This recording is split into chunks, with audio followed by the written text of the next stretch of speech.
チャスゆうせいです。日本一周中にハマったことの一つに廃墟巡りがあります。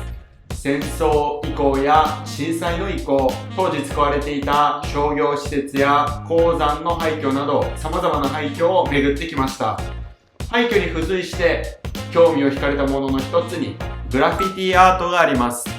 普段落書きと聞くと街の景観を汚し、人の所有物に意味のわからない文字や絵を描く非常に迷惑な行為、そして違法行為として知られていますが、幸か不幸かその落書きの存在によって有名になった廃墟もあるんです。今回は私が気になった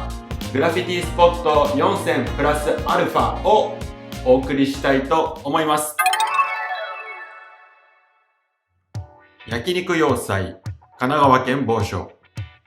焼肉要塞は神奈川県にある関東随一のグラフィティスポットです。1980年代、焼肉店として建設が開始されましたが、途中で計画が頓挫、開業することなく廃墟になってしまった建物です。現在では周辺をフェンスで覆われており、侵入することはできません。中に入ると壁という壁一面にグラフィティが描かれており、まるで美術館のようになっています。海外のグラフィティとは異なる日本らしいゲームやアニメのキャラクターをあしらったグラフィティも多く、見どころ満載のようです。かもめ草、島根県某所。2021年12月現在、取川市真っ最中の元宿泊施設です。1970年代後半には閉業し、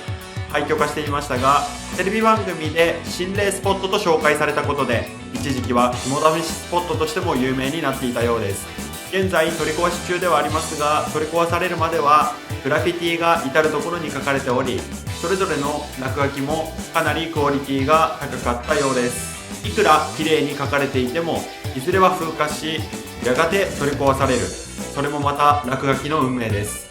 堤防アート、沖縄県那覇市。沖縄県はそもそも落書きが多かった印象でした。画風も日本の本土のものとは一味違って、色使いがポップでアーティスティックなものが多くありました。壁に描かれている密度も濃く、全体的に落書きというよりもアートに近いような印象を受けました。また